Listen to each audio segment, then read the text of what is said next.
this is Mike McDonald with Webper News, and we are in Las Vegas for PubCon, and I'm with Vanessa Fox. Hi, How are you Mike. doing, Vanessa? Yesterday, you were on a session, and I only caught the tail end of it, so I missed out. So maybe you can fill me in, and we can talk on camera a little bit about it was leveraging social media for big, huge dollars, or something like that, right? Or correct me if I'm wrong. So yeah, let me correct you a little bit first, All right. which is that it's not that you only caught part of it. I think you said that you really didn't remember anything I said. Well, I was sitting way in the back.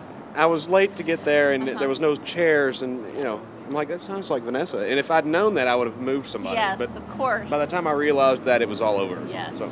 It was actually a really packed session. Yeah. Which I thought was awesome. I think people are really getting interested in social media even more than before, because I think people are starting to realize that it's more than just dig, that they're like social media is really about engaging with customers and getting a wider audience and raising awareness, and there's all this other stuff to it. So yes, the talk that I gave was called How to Lose Lots of Money with Social Media. So How to lose. Yes, Okay. you lose lots of money. And I just wanted to take a little bit of a different angle on the whole social media thing, which is that there's a lot of large brands out there, or even all kinds of companies, not even just large brands, but looking at your holistic marketing strategy. A lot of brands say do a lot of viral marketing or a lot of advertising, not really thinking about their website. I mean, and this is what has been happening long before the internet, right? Where maybe you do a TV ad, viral stuff. And so like some of the examples I gave, like we're Got Milk, for instance, the Easy Button from Staples, all the stuff that you sort of... Easy Button, see? And they've got those little video ads and everything. So I guess my first point that I had made in the talk was just that you have these companies doing all kinds of things, and they may not be tied in with the search team, right? Because they're off doing things in other areas, and we're such a searching culture now that what people want to do is if they see an ad or they see a billboard or they even hear just word of mouth, they're going to do a search for it. So it's really important that if you're spending thousands of dollars on these huge campaigns, that you are also be able to be found in search. And it's amazing. It seems really easy, and it seems like, I'm just saying something really obvious, but if you go out and look at these large brands and you look at any campaign out there, many of them just are nowhere to be found in search. I showed a Coke example where they did like these billboards and put things on the sides of buses, and they had this 800 number. And like, who's going to call the 800 number, right? People are just going to do a search for it, and they're just not there. It's not there? No. So people are losing lots and lots of money. So I guess the other big thing that I talked about was just if you're going to engage, if you're going to have this large viral engagement, that you really need to be able to measure it and to see if it's successful. So in order to do that, you need to first understand what your goal is. A lot of people aren't really sure what their goal is, so they're not sure what they're measuring. So figure out, is it just brand awareness? Is it that you're trying to get people to buy something? And then figure out how you measure that thing. And so then have points along where you check that, but then figure out how you're going to have an adjustment strategy, because once you do a social media campaign, it's not like the old style where if it didn't work, you can just abandon it and try something else, because you're engaging with people. You're stuck. Yeah. And if you just abandon it, it can be worse than if you hadn't started it at all, because all those people get mad, then they're going to, so you have to have sort of strategies. Okay, if this isn't working, what can I do instead? And have that sort of planned out in advance so that it can be pretty seamless. And so another example that I gave that I think shows an example of that is Wendy's is doing this. The hamburger thing. You see, yes. I do remember you do remember. Actually, I referenced that in an earlier video. Wow. There you go. So you I was video, listening. Right? Yeah. No, I haven't seen the video, but I remember you talking about it because I was in your session. Excellent. Didn't know that's what you were talking about. Yeah, so Wendy's did this video where there's like this hamburger and then there's this lettuce, and the lettuce is just like sitting there, and then like the lettuce all of a sudden goes rrr, rrr, rrr, and it just like attacks the burger and eats the burger. I don't know. And then at the end of the video, there's a URL to a microsite that you don't know is Wendy's. And so people actually like the video. It seems like there's a lot of page views, and it could be, I don't have access to any of Wendy's stats, but it's quite possible that a lot of people are going to the website, which is called like meatloversunite.com or something like that.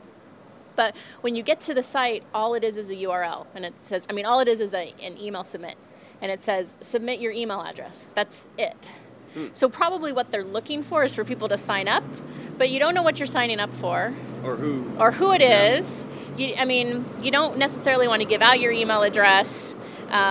So the value prop is really weak there. So my assumption, which I don't know if it's the case, but it seems like what could be happening there is that a lot of people aren't signing up. So Wendy's might say, oh, this viral marketing effort was not successful because we didn't get the emails that we wanted. Well, they kind of did it wrong. They did it wrong, right? So you need to check. It could be that the video itself was really useful. It's just that the call to action on the site was poor. So, you need to kind of figure out where to make the adjustment. In this case, they probably want to like revise the microsite and make it more obvious why you'd want to give your email, maybe have some things available beyond that, that type of thing. So kind of understanding what the different points are, I think can be helpful too. All right, and there are still, and this is changing gears a little bit, but it's still social media, and it's a common, you hear it a lot. I mean, my boss says that, I don't want to do social media because we get the dig traffic, or we get the stumble upon, or we get, whatever, and we get 50,000 million page views that day,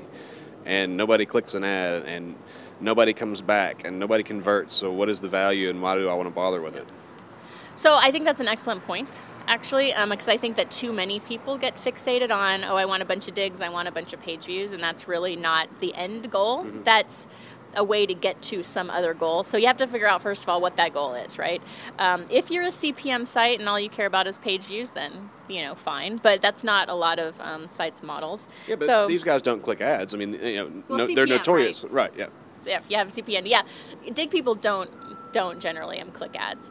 So there's two things. One is you might have an ad-based site where you want people to click, and the other is you might actually be selling something, or you might have something else other than an ad model. I think in either case you need to figure out who your audience is, because it's quite possible your audience isn't on dig. They might be somewhere else. This is another example that I gave in the slideshow, actually, is if you look at your page views, or look at your visitors, and then look at your bounce rate from dig, you might have a high number of, visitors, but a very high bounce rate. So your actual visitors who stayed on the site is very low. Whereas if you look at some other site that may have sent you far less visitors, but the bounce rate is also much lower, that might have actually sent you more qualified traffic. So that's the first thing, is probably figure out where the qualified traffic is coming from. And then the next thing I think that's really important is just have a very obvious call to action, right? The blend, this morning we listened to the Willa Blend, and I use them a lot as an example, not only because they do a lot of things well, but one thing that they do well is the site that hosts their videos, they have the video here, but almost as large in the sidebar is a huge call to action that's like, buy this blender now. So it's like really obvious what they want you to do. A lot of sites that do these things where they try to end up on one of these social media sites is you go to the site, and if you've never been there before, you're not really well oriented as to what the site is. Why would I want to go farther into the site? Why would I want to come back? It's sort of a one-off. But if you have a layout such that people understand what the site is and why they would want to come back, then they have more of a reason to. Okay. So I think that's important also. All right. Well, thank you very much for taking a few minutes to talk to us. Appreciate that as always. Always fun. And this is Mike McDonald with WebPro News, and we are in Las Vegas. And this is PubCon. Thanks for watching.